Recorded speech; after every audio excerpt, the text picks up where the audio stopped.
Hello friends, நம்ம என்ன பார்க்க போகிறோம் அப்படின்னா, நைன்த்தில் படிக்கிற ரெகுலேஷன் 2021 ஸ்டூடெண்ட்ஸ் உங்களுக்கான சிஜிபிஏ கேல்குலேட் பண்ணுறத பற்றி ஏதாச்சும் டவுட்ஸ் இருக்கா அப்படிங்கிற மாதிரி நிறைய கேட்டிருந்தோம். ஸோ இதில் நிறைய பேர் சொன்ன டவுட் சிஜிபிஏ இப்போ நம்ம நிறைய அட்டெம்ப்ட் ட்ரை பண்ணுறதுனால எதுவும் அஃபெக்ட் ஆகும் அப்படிங்கிற மாதிரி கேட்டிருந்தீங்க. ரெண்டாவது டோட்டலாக 8 செமஸ்டருக்கு எப்படி சிஜிபிஏ கேல்குலேட் பண்ணுறது அப்படிங்கிற மாதிரி கேட்டிருந்தீங்க. ஹானர் மைனர் வரனால எக்ஸ்ட்ரா கிரெடிட் ஆட் ஆகுமா, எதுவும் அதில் சிஜிபிஏ எக்ஸ்ட்ரா பூஸ்ட் ஆகுமா அப்படிங்கிற மாதிரி கேட்டிருந்தீங்க. நான் முதலோட கிரெடிட் உள்ள ஆட் பண்ணணுமா அப்படிங்கிற மாதிரி கேட்டிருந்தீங்க. லேட்டரல் என்ட்ரி ஸ்டூடெண்ட்ஸ் எப்படி சிஜிபிஏ கால்குலேட் பண்ணுறது அப்படிங்கிற மாதிரி கேட்டிருந்தீங்க. ஸோ வரலாம் இதெல்லாம் நம்ம இந்த வீடியோவில் பார்க்கலாம். நான் ஷார்ட் அண்ட் சிம்பிளாக உங்களுக்கு சொல்ல போகிறேன். வீடியோ ஃபுல்லாக பாருங்கள். ஸோ வாங்க வீடியோக்கெலாம் போகலாம்.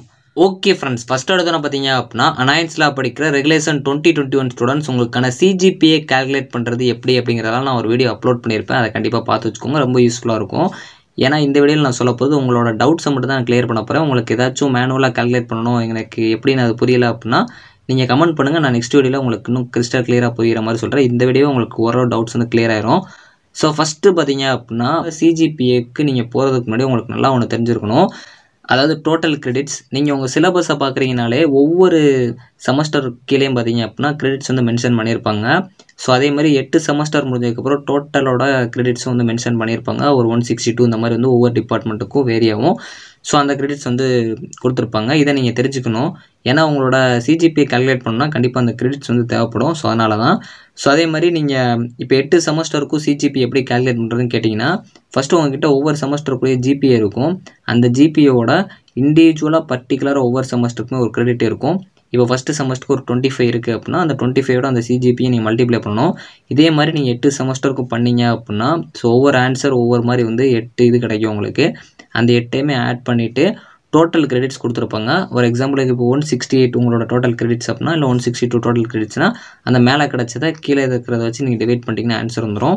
இதிலே ஒரு சில பேர் பண்ணுற இப்போ நான் கீழே டோட்டல் கிரெடிட்ஸ் பண்ணுறதுக்குள்ள 8 செமஸ்டர் அப்படிங்கன்னா ஆவரேஜ் மாதிரி 8 வச்சு டிவைட் பண்ணுவீங்க. அப்படி பண்ணாலும் கிட்டத்தட்ட ஆன்சர் கரெக்டாக வரும். ஆனால் உங்களோட அஃபீஷியலாக ஒரு ஃபார்முலா கொடுத்துருக்காங்க. அந்த ஃபார்முலாவில் கீழே டோட்டல் கிரெடிட்ஸ் தான் கொடுத்துருப்பாங்க. ஸோ அதனால் உங்களுக்கு அக்யூரேட்டாக வரணும்னா அந்த டோட்டல் கிரெடிட்ஸ் வச்சு போட்டிங்க அப்படின்னா ஆன்சர் மோஸ்ட்லி கரெக்டாக வரும்.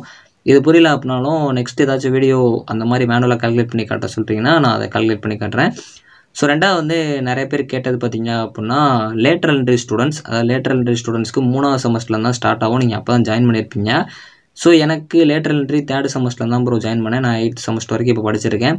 ஸோ எனக்கு சிஜிபி எப்படி கால்குலேட் பண்ணுவாங்க, ஏன்னா ரெகுலர் ஸ்டூடெண்ட்ஸ்க்கு ஃபஸ்ட்டு செமஸ்டர் செகண்ட் செமஸ்டர்லாம் இருக்குது, எனக்கு அது கிடையாது அப்படின்னு கேட்டிங்கன்னா, ஸோ உங்களுக்கு 3rd செமஸ்டரில் தான் நார்மலாக கால்குலேட் பண்ணுவாங்க. ஏன்னா நீங்கள் 3rd செமஸ்டரில் தான் ஜாயின் பண்ணியிருக்கீங்க.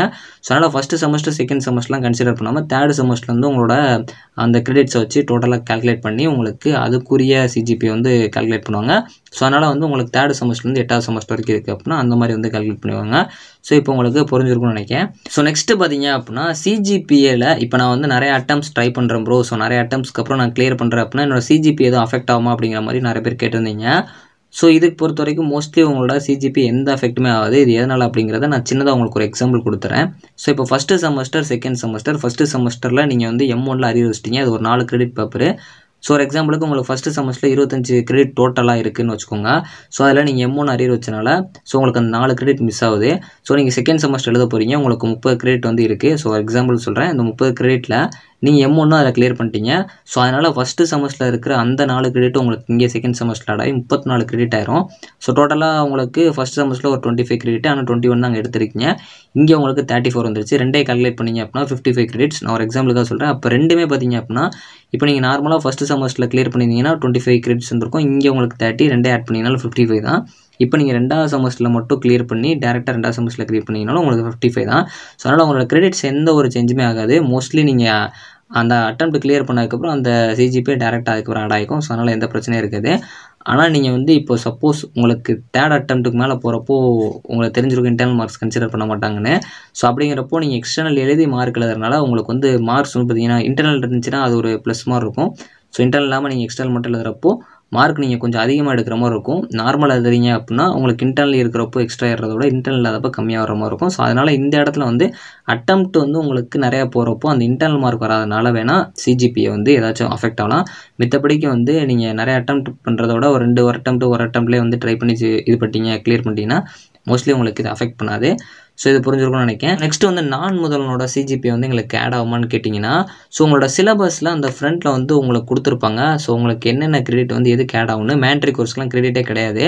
ஸோ அந்த மாதிரி அந்த கிரெடிட் வந்து மென்ஷன் பண்ணி உங்களுக்கு ஏதாச்சும் சப்ஜெக்ட் நான் முதலாம் வருதுன்னா அதில் வந்து உங்களுக்கு கிரெடிட்ஸ் ஆட் ஆகும். சப்போஸ் நீங்கள் அடிஷ்னலாக படிக்கீங்க அப்படின்னா அது மோஸ்ட்லி வந்து ஆட் ஆக சான்சஸ் இல்லை உங்களுக்கு அது கிரெடிட்டில் சேர்ப்பாங்க அப்படிங்கிற மாதிரி சொன்னாங்கன்னா கண்டிப்பாக அது ஆட் ஆகும்.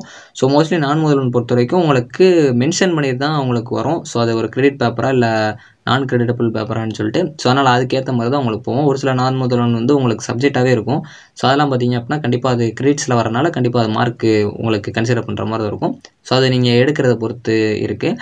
ஸோ லாஸ்ட் வந்து ஹானர் அண்ட் மைனர். இதில் நிறைய பேர் கேட்ட டவுட் என்னென்னா, ஹானர் அண்ட் மைனர் ஒன்றால் எக்ஸ்ட்ரா பூஸ்ட் ஆகுமா சிஜிபின்னு கேட்டிங்கன்னா, பூஸ்ட் கண்டிப்பாக ஆகும். அதே மாதிரி ஒரு சில டைம் இதில் வந்து அஃபெக்ட் ஆக வாய்ப்பு இருக்குது சிஜிபி. அது ஏனால் அப்படிங்கிறத சொல்லிடுறேன். ஸோ அதாவது உங்களோட ரெகுலேஷன் 2020 மென்ஷன் பண்ணியிருப்பாங்க. நீங்கள் ஹானர் பண்ணுறீங்க இல்லை மைனர் பண்ணுறீங்கன்னா 6 கோர்ஸ் படிக்கிற மாதிரி இருக்கும். அதாவது 6 பேப்பர் படிக்கிற மாதிரி இருக்கும். அதுவும் ஒவ்வொரு செமஸ்டரில் நீங்கள் எடுத்து பண்ணுற மாதிரி இருக்கும் லாஸ்ட் இயரில். ஸோ அதுக்கு வந்து உங்களுக்கு எக்ஸ்ட்ரா 18 கிரெடிட்ஸ் கொடுப்போம் அப்படிங்கிற மாதிரி சொல்லியிருப்பாங்க. இப்போ நீங்கள் ஹானர் பண்ணுறீங்கன்னா எல்லாமே பாஸ் ஆகி அதுக்கேற்ற எலிஜிபிளாக நீங்கள் செலக்ட் ஆகிட்டீங்க அப்படின்னா உங்களுக்கு 18 கிரெடிட்ஸ் வந்து லாஸ்ட் ஆட் ஆகும்.